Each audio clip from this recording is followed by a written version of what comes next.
সম্ভব উনি কিন্তু করতে পারেন, যেটা নিয়ে সহকারী শিক্ষক হিসেবে করা যায় না। সহকারী শিক্ষক হিসেবে দায়িত্ব একটাই, যে স্কুলে আসলো, নির্দিষ্ট সময়ে স্কুলে আসবে, নির্দিষ্ট সময়ে শ্রেণীকক্ষে প্রবেশ করবে, তার নির্ধারিত পাঠ সে শিক্ষার্থীদের পাঠ উপস্থাপন করবে। একজন সহকারী শিক্ষকের এটাই হচ্ছে কাজ। আর একজন প্রধান শিক্ষকের যে কাজ, সেটা হচ্ছে স্কুলকে গড়ে তোলার জন্য, স্কুলকে উন্নয়ন করার জন্য, স্কুলের উন্নয়ন করার জন্য এলাকাবাসীকে সম্পৃক্ত করে একটা বিশাল ভূমিকা। একজন প্রধান শিক্ষক শুধু শিক্ষকই নয়, উনি এলাকার একজন গণ্যমান্য ব্যক্তি, উনি এলাকার একজন নেতা হিসাবেও গণ্য। ওনার কথা একেবারে যত বড় মানুষই হোক, যত বড় নেতাই হোক, একজন প্রধান শিক্ষকের কথা মনোযোগ দিয়ে শুনে এবং সেটাকে বাস্তবায়ন করার জন্য আপ্রাণ চেষ্টা করে।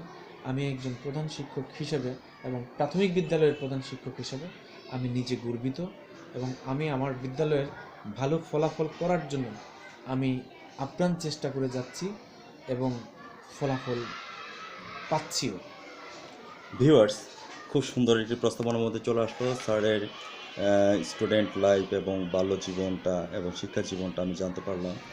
আসলে এখানে একটু কথা বলতে হবে যে প্রথমে আমি আপনার মা, দ্যাট মিনস আমারই মা, যে পৃথিবী থেকে চলে গেছেন, ওনাকে জান্নাতুল ফেরদৌস দান করুক। না, আমার আম্মা বেঁচে আছেন কিন্তু অসুস্থ। আম্মা বেঁচে আছেন, সরি টু সে, বেঁচে আছেন। আব্বা বেঁচে আছেন? জি, আব্বু আব্বা বেঁচে আছেন, সরি টু সে। আমি ওনাদের দীর্ঘায়ু জীবন কামনা করি, দুজনে বেঁচে আছেন। তো সেখান থেকে আমি একটু আলোকিত ব্যক্তি হিসাবে বলবো যে হানিফ পাঠান সাহেবের ভাবি, দ্যাট মিনস না, নাকি ভাতিজি, হানিফ আমাদের কিংবদন্তি, আমাদের একজন হানিফ পাঠান সাহেব, নরসিংদীর মধ্যে সবাই ওনাকে চিনে। ওনার ভাতিজি ফিরোজা পাঠান, হ্যাঁ, আমি ওনার দীর্ঘায়ু জীবন কামনা করছি, অর্থাৎ আপনার সহধর্মিণীর মা, যার কাছ থেকে আপনি গর্ভধারণ করেছেন। তো সেক্ষেত্রে আমি ওনাদের দীর্ঘায়ু জীবন কামনা করছি, শুধু মায়ের কথাই নয়, বাবার জন্য, বাবার স্বপ্নকে বাস্তবায়িত করার জন্য। আপনি হাঁটি হাঁটি পা পা করে আজকে যেই অ্যাচিভমেন্টের কথাটা তুলে ধরলেন, আপনি প্রথম জীবনে দুইবার পরীক্ষা দিয়েছেন, ইমপ্রুভমেন্ট, সেকেন্ড ডিভিশন পেয়েছেন, তারপরে 3টিতে লেটার সহ। সবচেয়ে মজার ব্যাপার হচ্ছে যে সাধারণত দেখা যাচ্ছে যে 3টিতে লেটার যখন এসে যায় বা 2টিতে লেটার যখন চলে আসে, অটোমেটিকলি ফার্স্ট ডিভিশন একটা আশা করা যায়। হ্যাঁ, তো সেক্ষেত্রে আপনার জাস্ট এই জিনিসটাকে ট্যাক্টফুলি করার জন্য আপনি আবার ইমপ্রুভমেন্ট দিয়েছেন। তো আবার রেজাল্ট একই রকম আসছে, 6 নম্বর ডিস্টেন্স নিয়ে আপনি আবার 3টিতে লেটার নিয়ে আপনার ফার্স্ট ডিভিশন পেয়েছেন। এই যে একটা কনসেপ্ট, আলোকিতভাবে আপনি যে কনসেপ্টটা তুলে ধরেছেন, এটা একটা বিশাল একটা অ্যাচিভমেন্ট। আর সেই যুগে 3টিতে লেটার পাওয়া মানে বিশাল একটা অ্যাচিভমেন্ট। কেননা আপনাদের যে যোগটা ছিল সেটা ছিল আমাদের লাল সালে উপন্যাসের যোগ, গালিগড় ট্রাভেলসের যোগ, তারপর হচ্ছে যে ইদু মিয়ার মুরগি যোগ, অথবা কবর কবিতার মতো যোগ ছিল। তো সেখানে যে সমস্ত অ্যাচিভমেন্টগুলি কথা তুলেছেন, আমার মনে হচ্ছে যে কবি জসিমউদ্দিন তার নকশিকাঁথা পাঠের মধ্যে যেভাবে নকশিকাঁথার মধ্যে যে প্রতিটা ফোড়কের মধ্যে যে মনে হচ্ছে গ্রামগঞ্জের যে সমস্ত কথাগুলি তুলে ধরেছেন, প্রতিটা ফোড়কের মধ্যে কিন্তু মনে হচ্ছে যে নকশিকাঁথা যে কবি লিখেছেন নকশিকাঁথার মাঠ, সেই কথাগুলি, ছোঁয়াগুলি আপনার মধ্যে আছেন। এবং বাবার স্বপ্নকে বাস্তবায়িত করার জন্য আপনি হাঁটি হাঁটি পা পা করে আপনি পরপর আপনি বিভিন্ন সেক্টরে আপনি ইন্টারভিউ দেওয়া শুরু করলেন। কিন্তু একটির সাথে আপনার সাথে আমার একটা মিল আছে, সেটা হচ্ছে যে আমার জীবনটাও ঠিক আপনার মতো একটা স্ট্রাগল করে আমি লাইফটাকে নিয়ে আসছি, কিন্তু বাট আমার জীবনটা একটু ভিন্ন জীবন। আমি যখন 1992-তে যখন এসএসসি পরীক্ষা দেই, আমি আমার মাকে মাটি দিতে পারি নাই। তার একটি কারণ হচ্ছে, আমি যখন পরীক্ষা দিচ্ছিলাম তখন আমার পরীক্ষা চলছিল। হ্যাঁ, তো এখানে যখন পরীক্ষা চলছিল তখন আমাকে অভিভাবক যারা ছিলেন, বড় ভাইয়া ছিলেন আমার, মানে মানে সম্পূর্ণ দায়িত্ব পালন করতেন বড় ভাই। 8টা বোনের পর একটা ভাই আমি, এবং বোন এবং ভাইয়া একটি কথা আমাকে বোঝালেন যে ম্যান ইজ মর্টাল, মানুষকে মরতে হবে 2 দিন আগে পরে। তবে 10 বছরের পরীক্ষার যে সাধনা, এই সাধনাটা কিন্তু আসবে না। ট্রাই টু আন্ডারস্ট্যান্ড, আমাকে বোঝাতে চেষ্টা করলো। এবং অভিভাবক যারা আছেন, আমার ভাই বোন ভাগ্নিরা যারা আছেন, দেশ বিদেশে যারা আছেন, বাবা ছিলেন আপনার পুলিশের আরআই, অর্থাৎ রিজার্ভ ইন্সপেক্টর, 14,000 পুলিশ ডিপার্টমেন্টের হেড ছিলেন। আব্বা তখন জীবিত ছিল। তখন আমাকে বুঝিয়ে, মানে আমি তখন চিটং কলেজের স্কুলে পড়াশোনা করি। আমাকে কুমিল্লাতে, আমার দেশের বাড়ি হচ্ছে কুমিল্লা থেকে আমাকে সরাসরি আপনার এমনভাবে নেওয়া হয়েছে, আমাকে যে ভাইয়া যে প্রাইভেট কারের মধ্যে উঠিয়েছে, সাথে আরও 2-3 জন ওনার কলিগ ছিল, ছিল, এমনভাবে তুলিয়েছে মনে হচ্ছে যে একটা তরু জ্যান্ত একটা পশুকে যদি একটা চামড়াটাকে ছিঁড়ে ফেলে যেরকম কষ্ট পায়, আমি ঠিক সেইভাবে কান্না অবস্থার মধ্যে জর্জরিত হয়। আমাকে কেউ ইয়ে করতে পারছে না। আমি বলছি যে আমি পরীক্ষা দিব না, আমি অ্যাটেন্ড করতে পারবো না, আমার মা যেখানের মধ্যে মারা গেছে, আমার মাকে আমি পাচ্ছি না, দাফন করতে পারছি না, এটা আমার কীভাবে আমি পরীক্ষা দেবো, আমি আগামী বছর পরীক্ষা দেবো। তারপরে আমার শ্রদ্ধেয় ভাই, যিনি আমাকে কোলে পিঠে করে মানুষ করেছেন, ওনার চোখের পানি দেখে, ভাই বোনদের চোখের পানি দেখে নিজেকে সামলিয়ে নিলাম। বহু কষ্ট হয়েছে। পরীক্ষা সেন্টারে পরীক্ষা দিলাম। আমি কি দিয়েছি পরীক্ষা সেন্টারে আমি কিছুই বলতে পারবো না, তবে এটুকু জানি আমার চোখের জলে খাতা ভিজে যাচ্ছে। তখন আমাদের বিজ্ঞান ফার্স্ট পার্ট সেকেন্ড পার্ট পরীক্ষা ছিল, সেকেন্ড পার্টের সময় একটা ঘটনা, এই ঘটনাটা। যাই হোক, এনে হোক, তখন আমি আপনার 840 নম্বর স্টার মার্ক পেয়েছি 7টাতে লেটার নিয়ে। এবং পরবর্তীতে আমি বিএফ শাইন কলেজের একজন স্টুডেন্ট ছিলাম, চিটাগং বিএফ শাইন কলেজে। আবার তদ্রুপ দেখেন, বিএফ শাইন কলেজে যখন আমি পরীক্ষা দিই, ইন্টারমিডিয়েট পরীক্ষা দিই, আমি কেমিস্ট্রি পরীক্ষা দিয়ে আসছি, ম্যাথমেটিক্স পরীক্ষার সময় আব্বা মারা গেলেন। আব্বা যখন মারা গেলেন, আব্বাকে আমি কুমিল্লাতে, আব্বা আমাদের এখানে ছিলেন, চিটাগং ছিলেন, বড় ভাইয়ের বাসায় ছিলেন, যেহেতু মা মারা গিয়েছিল, বোনেরা বিয়ে দিয়ে দিয়েছে, সবাই এখানে ছিলেন। তারপর আমি পরবর্তীতে অবস্থায় যখন আব্বার ডেড বডি নিয়ে আপনার কুমিল্লাতে গেলাম, যাওয়ার পরে আব্বাকে দাফন করলাম। দাফন করার পরে পরের দিন হচ্ছে যে আমার ম্যাথমেটিক্স ফার্স্ট পার্ট পরীক্ষা। তো আমি ম্যাথমেটিক্স ফার্স্ট পার্ট পরীক্ষা দিলাম, ইন্টারমিডিয়েট পরীক্ষা দিলাম। তখন আপনি ফার্স্ট ডিভিশন নিয়ে 2টাতে লেটার নিয়ে আমি বিএফ শাইন কলেজ থেকে পাস করলাম। এইভাবে মানে এলাস আই এম আন্ডার যে কথাটা বলতে হচ্ছে, হ্যাঁ, আমার জীবনটা মানে আপনার সাথে অনেকটা মিল আছে। এবং আপনার মতো আমি একটু জেদি প্রকৃতির ছিলাম লেখাপড়ার দিকে, মানে উইদাউট লবিং ছাড়া আমি চেষ্টা করতাম যে একটা প্ল্যাটফর্মের মধ্যে যাওয়ার জন্য। ইন্টারমিডিয়েট পাস করার পরে আমি যখন মেডিকেল, আমার ইচ্ছা ছিল মেডিকেলে পড়ার জন্য, আমি মেডিকেল ইন্টারভিউ দিলাম। বাই ফোর্স আমার মেডিকেলে আমি রিটেনে টিকে গেলাম। রিটার্নে তখন আমাদের সময় আমাদের ভাইবা ছিল, 20 নম্বরের ভাইবা ছিল, 180 নম্বরের ইয়ে ছিল, রিটেন ছিল, এমসিকিউ। তখন আমি টিকে গেলাম মেডিকেলে। তখন মেডিকেলে টিকার পর আমি ভাইবাতে চলে গেলাম। ভাইবা আমাকে একবারে চূর্ণ বিচূর্ণ করে কোশ্চেন জিজ্ঞাসা করলো। আমি 30টা কোশ্চেনের মধ্যে আপনার মোর দেন বলবো না, 28টা কোশ্চেন আমি অ্যাটেন্ড করেছি। হ্যাঁ, 28টা কোশ্চেন অ্যাটেন্ড করেছি। আর 2টা কোশ্চেন মোটামুটি আমার ইয়ে হয়নি, আমি সরি বলে চলে আসি। তো আবার যখন আমি ইন্টারভিউ যখন বের হয়ে গেলাম, অন্যান্য যারা আমার কলিগ আছে, যারা বন্ধু বান্ধব যারা আছে, তাদেরকে আমি জিজ্ঞাসা করলাম তোমাদের কী হলো এটা বের। তো এক এক ধরনের কথা। কেউ বলো যে আমি 30টার মধ্যে আমি 20টা দিয়েছি, 5টা পারি না, 10টা পারি নাই। কেউ বলেছে আমি 100-এ 100 করেছি। হ্যাঁ, তারপর আবার কেউ বলেছে আমি এরকম 5টা 10টা, বা এমনও কেউ আছে যে হতবিম্ব হয়ে গেছে, বিম্ব হয়ে গেছে, নার্ভাস ফিল করেছে, কোনো অ্যান্সারে দিতে পারে নাই, প্রথম কোশ্চেন দ্বিতীয় কোশ্চেন করার পরে বের হয়ে গেছে। তো যাই হোক, এটাই আমাকে 3-4 জন বোর্ডের মধ্যে আপনার 5-7 জন আমাদের ডক্টর ছিল। তখন আমি ইন্টারভিউ দিলাম। তবে আমার একটা কনফিডেন্স ছিল যে প্রত্যেকে যেহেতু যাচ্ছে আর বের হচ্ছে 2-3টা কোশ্চেনের পরে, আর আমাকে এতক্ষণ রাখলো এবং এই 30টা কোশ্চেন জিজ্ঞাসার পরে 28টা কোশ্চেন আমি অ্যান্সার করলাম, তখন আমি একটা কনফিডেন্স ছিল যে মাস্ট বি আমি হয়ে যাবো। যেহেতু আমার মেট্রিকে স্টার মার্ক 848 নাম্বার এবং ইন্টারমিডিয়েটে আপনার 730 নাম্বার নিয়ে আমি পেয়েছি। তখন মার্ক চেয়েছে অনলি ফর 1300, আমার কিন্তু তার চেয়ে ডাবল নাম্বার আমার চলে আসছে, 4 ভাগের 3 ভাগ নাম্বার চলে আসছে। তো আবার ওইখান থেকে আবার কিন্তু আবার একটা মার্কসও যোগ হতো। হ্যাঁ, তো সার্বিক মিলে আমি চিন্তা করলাম যে এম আই রাইট, আমি কুমিল্লা মেডিকেল কলেজ থেকে এই করলাম। তখন দেখলাম যখন আপনার রেজাল্টটা বের হলো, রেজাল্টটা পড়ার পরে যখন আমি তখন কিন্তু আমাদের সেই যুগে আপনার পেপারের মাধ্যমে নিউজগুলি বের হতো। হ্যাঁ, ফলাফলটা বের হতো। আজকে আমরা অনলাইন থেকে পেয়ে যাচ্ছি। যখন আমি স্টেশনে এসে আমরা খবর, হ্যাঁ রেজাল্ট সেটাই, তখন আমি রেজাল্টটা যখন বের হলো, বের হওয়ার পরে যখন বের হলো, তখন আমি পেপারের মধ্যে দেখতেছিলাম আমার রোল, কিন্তু ফরহেড যে আমার ভাগ্য আসেনি। তো না আসাতে আমি খুব গভীরভাবে মানে আপনার মতো আবেগপ্রবণ হয়ে গেছি। তো আবেগপ্রবণ হয়ে যখন চিন্তা করলাম যে পৃথিবী থেকে লবিংয়ে সবচেয়ে বেশি, হ্যাঁ, যারা দেখেছি যে উইদাউট 2টা-3টা কোশ্চেন দিতে পারে নাই, তাদের চাকরি তাদের হয়ে গেছে, কিন্তু বাট হাওয়ার আমার দেওয়া সত্ত্বেও আমি পেলাম না। যে যাক, তারপরে আমি নিজেকে অনেকভাবে কন্ট্রোলে আমি নিয়ে আসলাম। দেওয়ার পরে আমি চিন্তা করলাম যে না, আমি আর কোথাও ট্রাই করবো না, কোনো কিছু না, আমি জাস্ট আমি ভার্সিটিতে ইয়ে করবো। তারপরে জাস্ট আমি ভার্সিটিতে দিলাম, আমি ঢাকা ইউনিভার্সিটি দিলাম এবং জাহাঙ্গীর ইউনিভার্সিটি দিলাম, আমার চিটাগং ইউনিভার্সিটি দিলাম। আমার 3টাতে লেগে গেছে এবং আমার সবচেয়ে মজার সাবজেক্ট ছিল আমার ম্যাথমেটিক্স, কিন্তু আমার লেগেছে আপনার ইংলিশের মধ্যে, কেমিস্ট্রির মধ্যে আর ফিজিক্সের মধ্যে লেগেছে। তখন আমি চিন্তা করলাম যে যেহেতু আমার সায়েন্স ব্যাকগ্রাউন্ড, তবে ইংলিশ যেহেতু লেগেছে, তখন আমি ইংলিশ অনার্স মাস্টার্স করবো।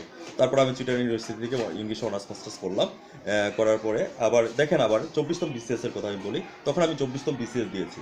বিসিএসের সময় আমি রিটেন টিকেছি, ভাইভা টিকেছি, সাইকোলজি টিকেছি, আপনার রিটেন, প্রথম হচ্ছে প্রিলির পরে ছিল রিটেনের পরে হচ্ছে সাইকোলজির পরে ভাইভাতেও গেলাম। তখন আমি 24তম BCS দিলাম। আমার বোর্ডের মধ্যে প্রায় আপনার মোর দেন 20-25 জন হবে বোর্ডের মধ্যে পিএসসি যারা ছিলেন। তো ওইখানের মধ্যে আমাকে এক এক ধরনের কোশ্চেন শুরু করে দিল। হ্যাঁ, যে সাবজেক্টের উপরে কথা বলে ওই সাবজেক্টের উপরে স্যাররা বিভিন্ন ধরনের কোশ্চেন আইকিউ থেকে শুরু করে আমার মনে হচ্ছে যে করে প্রাথমিক শিক্ষার থেকেও কোশ্চেন চলে আসছে ওনার। এবং মাস্টার্স লেভেলে আমি যে ইংলিশ অনার্স মাস্টার্স করেছি সেই টপিকসটা বলার সাথে সাথে আমাকে এটা বলা শুরু করে দিল। এবং যে আমার যে ব্যাকগ্রাউন্ড ছিল সায়েন্সে, আমার কেমিস্ট্রি কোশ্চেন থেকে শুরু করে একবার বায়োলজি প্রত্যেকটা কনসেপ্টের মধ্যে ইয়ে করলো। তো আমি এইভাবে ঘাড় ফিরাতে পারছিলাম না, আমি অ্যান্সার করে যাচ্ছি শুরু করে। তো অ্যান্সার করতে আমি বেশ অ্যান্সার আমার কাছে একটা কনফিডেন্স ছিল যে এত সুন্দরভাবে অ্যান্সারটা আমি দিচ্ছি, আমার কাছে খুব ভালোই লাগছে আর আমি পারছিলামও। হ্যাঁ, তো লাস্টে আমি দেওয়ার পরে আবার মাঝে মধ্যে 3-4টা কোশ্চেন আমার একটু এদিক সেদিক হয়ে গেছে। যাই হোক এনিও আমি বের হয়ে চলে আসলাম ভাইবা বোর্ডে। প্রায় আমার 30 মিনিটের উপর আমাকে ভাইবা বোর্ডে রাখলো। তো পরে রেজাল্ট বের হলো, রেজাল্টে দেখলাম যে আমার নাম আসে নাই। হ্যাঁ, তো আমার দুঃখ যে লবিং যে জিনিসটা, তো এটাই যে এটার কারণে। তো আমি কিন্তু আবার একটা জিনিস আপনার মতো জেদি প্রকৃতি ছিলাম যে আমি আমি পছন্দ করতাম না জিনিসটা।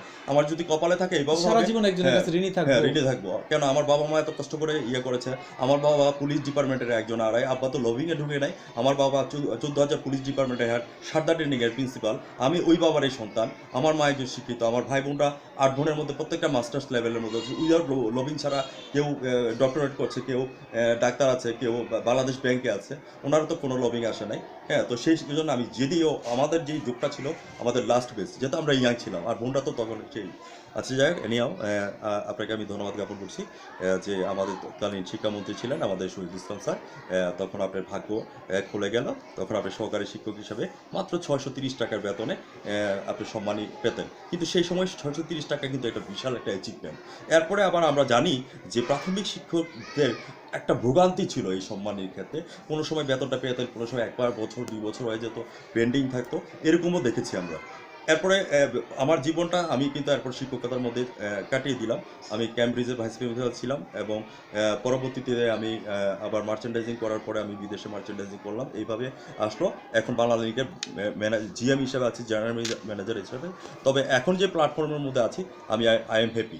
হ্যাঁ, তো যাই হোক হাঁটিয়াটি পা করে আসছে, পাশাপাশি আমি গণমাধ্যমের সাথে আছি। এই যে একটা কথা তুলে ধরেছে, এক সময় কিন্তু স্যার আপনারা খুব অবহেলিতভাবে ছিলেন সহকারী শিক্ষক হিসাবে যখন ছিলেন। এখন কিন্তু বর্তমান সরকার আপনাদেরকে একটা আলোকিতভাবে একটা সম্মান দিচ্ছে, সেটা হচ্ছে যে আপনাদের একটা ক্রেডিট। হ্যাঁ, আপনারা হাঁটিয়াটি পা করে আজকে প্রধান শিক্ষক হয়েছেন। আজকে যেই একটা কথা বলেছেন, অবশেষে একটু আবেগপ্রবণ হয়ে যে কথাটা আপনার বাবা মার কথাটা তুলে ধরেন, বাবার স্বপ্নকে বাস্তবায়িত করে দিয়ে আপনার চোখের পানি চলে আসছে। আমি সেই জন্য বাবার স্বপ্নকে বাস্তবায়িত করার জন্য আপনাকে একজন প্রধান শিক্ষক হিসেবে পেয়েছি। আর আমার সৌভাগ্য হয়েছে যে আপনার মতো একজন আলোকিত ব্যক্তির আমি একজন সাক্ষাৎকার নিতে পারছি। আমি আমার স্যাটেলাইটের মাধ্যমে আবার আপনাকে ধন্যবাদ জ্ঞাপন করছি। পরবর্তীতে আমি স্যার জানতে চাচ্ছি একজন স্টুডেন্ট, একজন শিক্ষার্থী ভালো রেজাল্টের ক্ষেত্রে একজন শিক্ষক এবং একজন অভিভাবক এবং শিক্ষার্থীর কী ধরনের পারফরমেন্স থাকা উচিত একজন ভালো আউটপুট রেজাল্ট পাওয়ার জন্য, আলোকিত একটা রেজাল্ট পাওয়ার জন্য। সেই ক্ষেত্রে স্যার আপনি 3টা সাবজেক্টের উপরে কথা বলবেন। শিক্ষার্থী ভালো রেজাল্টের ক্ষেত্রে শিক্ষার্থীর কী ভূমিকা থাকা উচিত, প্যারেন্টস এবং অভিভাবক। শ্রদ্ধেয় স্যার জনাব মোহাম্মদ আলতাফ হোসেন, প্রধান শিক্ষক, ভেলানগর সরকারি প্রাথমিক বিদ্যালয়। ফাইন। ভালো রেজাল্ট মানে জিপিএ 5, ট্যালেন্টফুল বৃত্তি, এইসবই ভালো রেজাল্ট।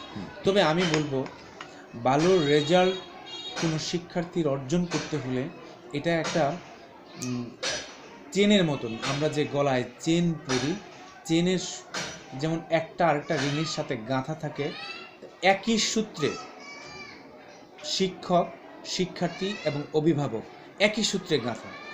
এর যে কোনো একটাতে যদি ঢিলা হয়ে যায়, যে কোনো একটা যদি স্লেক হয়ে যায়, লেস হয়ে যায়, তাহলে কাঙ্ক্ষিত ফলাফল অর্জন করা সো টাফ।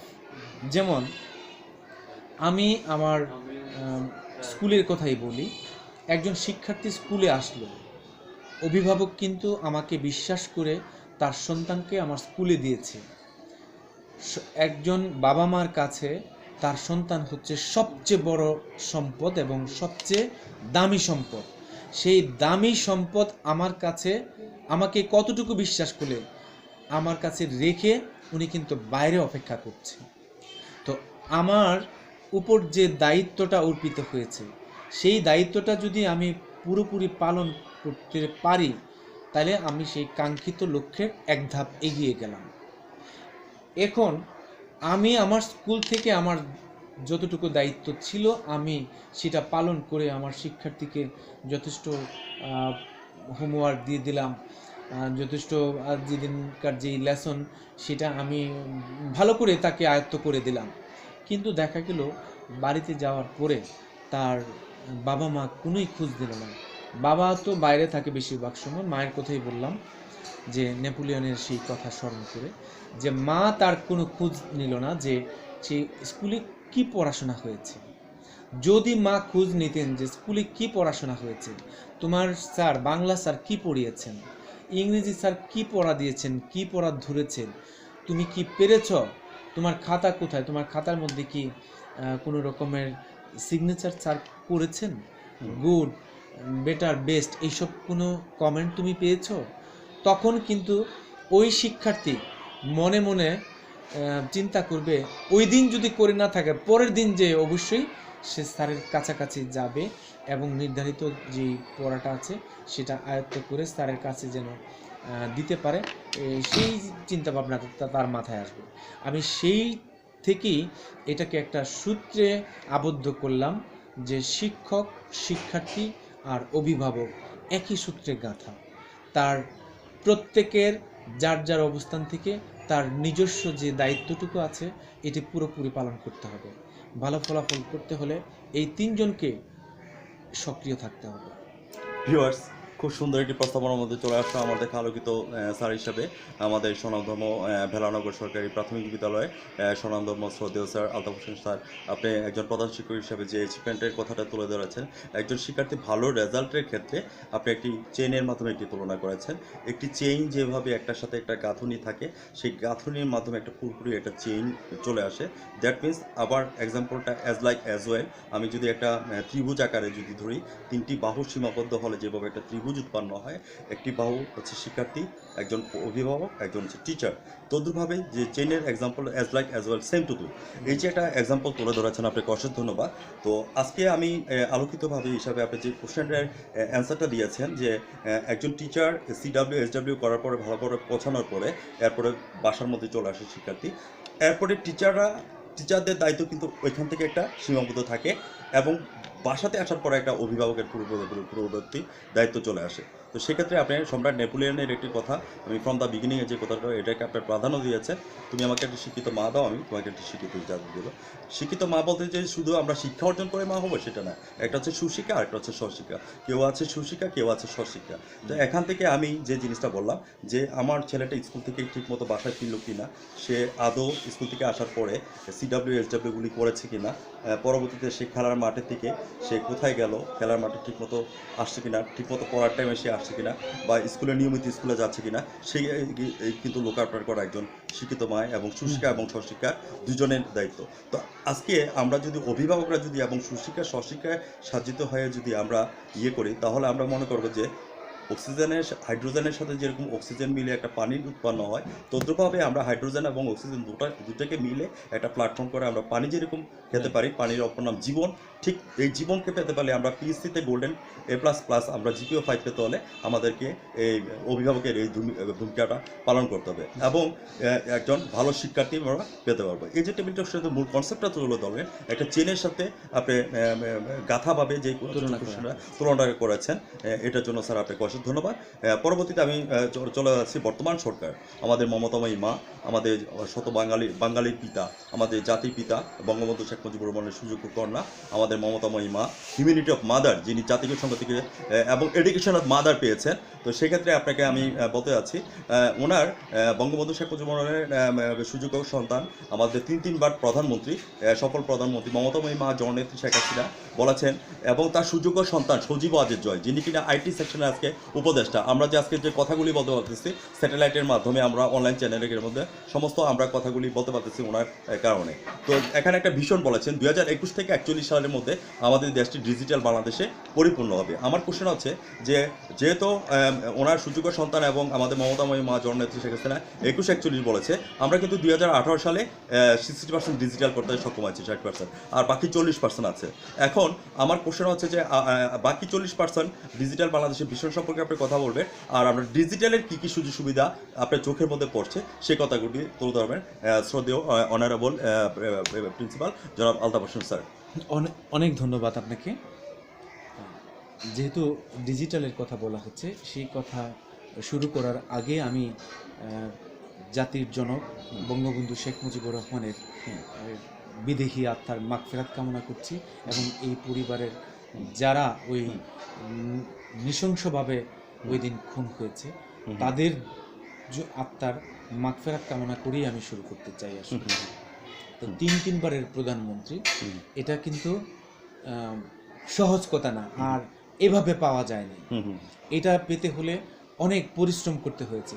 আমরা যাকে মাননীয় প্রধানমন্ত্রী তিনবারের, তিনি কিন্তু রাত দিন 24 ঘন্টার মধ্যে আমার মনে হয়েছে 20 ঘন্টাই কাজ করে থাকেন জনগণের কল্যাণের জন্য। এই জনগণের কল্যাণ করতে যে ওনার আইটি সেক্টরের ওনার সুযোগ্য সন্তান সজীব ওয়াজেদ জয় এটার উপদেষ্টা হয়েছেন। তিনি কিন্তু আমাদের দেশে পড়াশোনা করেন না, উনি বিদেশ থেকে এই বিষয়ে পড়াশোনা করে উচ্চতর ডিগ্রি নিয়ে এসেছেন।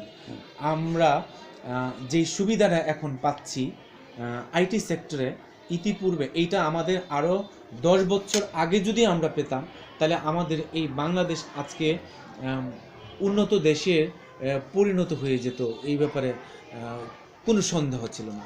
এটা আমরা এতদিন পরে পাওয়ার